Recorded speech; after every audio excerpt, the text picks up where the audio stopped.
తెనాలి రామలింగడి కథలు. ఈ పాడ్కాస్ట్ నచ్చితే లైక్ చేయండి, షేర్ చేయండి, సబ్స్క్రైబ్ చేయండి, ఫాలో అవ్వండి. తెనాలి రామలింగడి కథలు చెప్పుకుంటున్నాం కదా, మరి ఇంకో కథ మీకోసం. తెనాలి రామలింగడు రోజులాగే సభ అయిపోయాక ఇంటికి వచ్చాడు. ఎప్పుడూ లేనిది ఈరోజు తన తల్లి చాలా సైలెంట్గా ఉంది. తన భార్య శారదను అడిగితే మధ్యాహ్నం భోజనం కూడా చేయలేదని తెలిసింది. వెంటనే రామలింగడు తన తల్లి దగ్గరికి వెళ్ళి, అమ్మా ఏమైందమ్మా, ఎందుకు అలా ఉన్నావు అని బతిమలాడతాడు. అప్పుడు ఆ తల్లి, ఎప్పుడూ నీకు ఆ రాయలవారి సమస్యలు తీర్చడంతోనే సరిపోతుంది, ఇక నన్నెందుకు పట్టించుకుంటావులే అని నిట్టూరుస్తూ చెబుతుంది. రామలింగడు, ఏంటి శారద, నువ్వైనా విషయం ఏంటో చెప్పు, ఎవరో ఒకరు చెబితేనే కదా నాకు తెలిసేది, ఏం తెలియకుండా మీకేం కావాలో నాకెలా తెలుస్తుంది అని కోపంగా తన గదిలోకి వెళ్ళిపోతాడు. అప్పుడు శారద తన అత్తగారి దగ్గరికి వెళ్ళి, అత్తయ్య ఇంకా బెట్టు చేశారనుకోండి, మొదటికే మోసం వస్తుంది, లోపలికి వెళ్ళి మీ అబ్బాయితో మాట్లాడండి అని చెబుతుంది.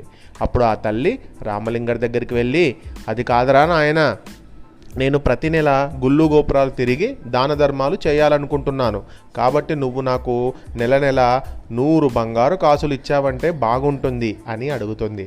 అది విన్న రామలింగడు, ఏంటిది, నా తల్లి ఒక బంగారు కాసు ఖర్చు పెట్టడానికే నెల ఆలోచిస్తుంది, అలాంటిది నెలకి 100 బంగారు కాసులు అడుగుతోంది, అయితే ఇది ఖర్చు పెట్టడానికో దానం చేయడానికో కాదు అని నాకు అనిపిస్తుంది అని మనసులో అనుకుంటూ, సరేనమ్మా, అలాగే నీ ఇష్టం, దానికి ఎందుకు ఇలా నన్ను బాధ పెట్టడం అని చెప్పి 100 బంగారు కాసులు తీసుకొచ్చి తన తల్లికి ఇస్తాడు.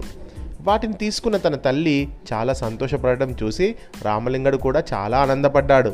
సరిగ్గా నెల రోజుల తర్వాత మళ్ళీ ఇంకో 100 బంగారు కాసులు తీసుకుంది తన తల్లి. తీసుకున్న వారం తర్వాత ఒకరోజు రామలింగడు ఇంటికి రాగానే తన ఇంటి వరండాలో ఒక ఇత్తడి బిందె ఉంది. దానిని తన భార్య తల్లి అపురూపంగా చూసుకుంటూ ఆనందపడుతున్నారు. రామలింగడు ఆ బిందె గురించి అడగకముందే, ఈ బిందె నేను ఈరోజు గుడికి వెళ్ళానా, అక్కడ నేను కొంత డబ్బు దానం చేసి తిరిగి వస్తుండగా ఎవరో ఒక ఆయన అందరికీ ఇత్తడి బిందెలు దానం చేస్తున్నాడు, నాకు కూడా ఒకటి ఇచ్చాడు అని చెబుతుంది రామలింగడి తల్లి. రామలింగడికి కొంచెం అనుమానం వచ్చినా కూడా లోపలికి వెళ్ళాడు. మళ్ళీ నెల రోజుల తర్వాత మొదటి వారం రామలింగడి ఇంటికి రాగానే తన భార్య తల్లి ఇద్దరు చేతిలో ఒక పట్టు చీరను పట్టుకొని చూస్తూ భలే ఉంది అని మురిసిపోతున్నారు. వారు రామలింగడిని చూడగానే ఒక్కసారి ఇద్దరు రామలింగడి వైపు చూసి, ఇది కూడా ఒక ఆయన దానం ఇచ్చాడులే, అంత అనుమానంగా చూడకుండా లోపలికి వెళ్ళు అని అంటారు. అలా 6 నెలలు ఇదే విధంగా నెలకు ఏదో ఒక వస్తువు తన ఇంట్లో ప్రత్యక్షమవుతుంది. తన తల్లి 100 బంగారు కాసులు తీసుకుంటూనే ఉంది, కానీ నెలలో 4 రోజులు తప్ప మిగిలిన రోజులలో ఇంట్లోనే ఉంటుంది అని రామలింగడు ఆలోచించి, సరే ఈ నెల ఎలాగైనా తన తల్లి ఆ 100 బంగారు కాసులను ఏం చేస్తుందో కనుక్కోవాలి అని అనుకుంటాడు. ఆ తర్వాత నెల కూడా రామలింగడు తన తల్లికి 100 బంగారు కాసులు ఇచ్చి బయటకు వెళ్ళి మారువేషం వేసుకొని వచ్చి తన తల్లిని గమనిస్తూ ఉన్నాడు. మధ్యాహ్నం అయ్యాక తన తల్లి బయటికి వెళ్ళడం చూసి ఆమె వెనుకాలే వెళ్తాడు రామలింగడు. 1 గంట తర్వాత గుడి పక్కన ఒక ఆశ్రమంలా ఉన్న దానిలోకి తన తల్లి వెళ్ళడం గమనిస్తాడు. అక్కడ చూడగానే తన తల్లిలాగే చాలామంది ప్రజలు, రాజసంస్థాన ఉద్యోగులు కూడా గుమికూడి ఉన్నారు. కాసేపటి తర్వాత తన తల్లి చేతిలో ఒక వెండి గ్లాసుతో బయటకు వచ్చింది. అప్పుడు రామలింగడు ఆ ఆశ్రమంలో ఉన్న దాని లోపలికి వెళ్ళి విషయం ఏమిటో కనుక్కుంటాడు. రామలింగడికి విషయం తెలిసి నోట మాట రాదు. ఏంటి, వింత విచిత్ర వ్యాపార ఎత్తుగడ వేశారు వీళ్ళు చెప్పే మాటలకి నేనే మోసపోయేటట్లున్నాను.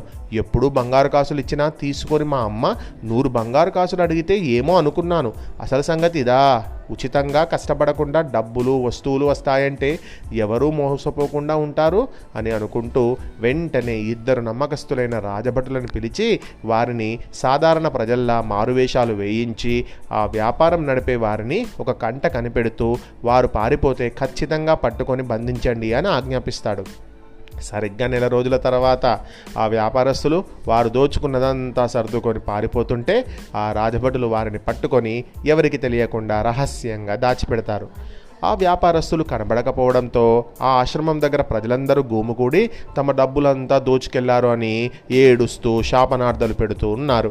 ఇక రామలింగడి ఇంట్లో కూడా తన తల్లి వ్యాపారస్తుల పారిపోయిన దగ్గర నుండి ఒక్క పూట కూడా భోజనం చేయకుండా రామలింగడికి తన ముఖం చూపించకుండా ఎప్పుడు పూజ గదిలోనే ఉంటుంది. అది చూసిన రామలింగడు ఇక ఆలస్యం చేయకూడదు అని చెప్పి సంస్థానానికి వెళ్తాడు. అక్కడికి వెళ్ళాక సంస్థానం బయట ప్రజలు వారి కష్టాలను చెప్పుకోవడానికి బారులు తీరి ఉంటారు. అప్పుడు రామలింగడు వారితో, ఇంతమంది ఒకేసారి లోపలికి వస్తే సంస్థానం సరిపోదు, కాబట్టి మీలో నుండి కొందరు మాత్రమే వీరందరికీ ప్రతినిధులుగా వచ్చి మీ సమస్యను చెప్పుకోండి అని చెప్పి లోపలికి వెళ్తాడు. రామలింగడు లోపలికి వెళ్ళగానే రాయలవారు కంగారు పడుతూ కూర్చొని ఉంటారు. సభికులలో కూడా కొంతమంది ఆ వ్యాపారస్తుని చేతిలో మోసపోవడంతో దిగాలుగా ఉంటారు.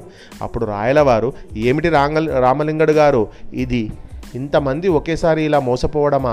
వెంటనే వారిని పట్టుకొని ఇంకొకసారి ఇలా చెయ్యకుండా కఠినంగా శిక్షించాలని ఆవేశంగా చెబుతారు. అప్పుడు రామలింగడు అంటాడు, అవును మహారాజా, ఖచ్చితంగా శిక్షించాలి. ఇందులో మోసం చేసిన వాడికంటే కూడా మోసపోయిన వాళ్ళదే ఎక్కువ తప్పు ఉంది.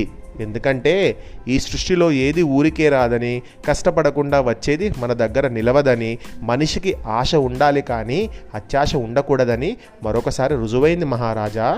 సామాన్య ప్రజలంటే వారు కష్టపడకుండా ధనం వారికి వస్తుందంటే నమ్మవచ్చు, కానీ అనుభవజ్ఞులు మన సభికులు కూడా ఈ ఉచ్చులో చిక్కుకున్నారంటే మీరు నమ్మగలరా మహారాజా?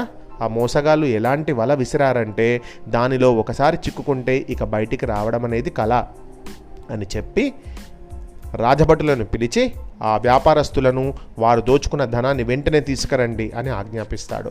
వెంటనే 2 వ్యక్తులను భటులు తీసుకుని వస్తారు.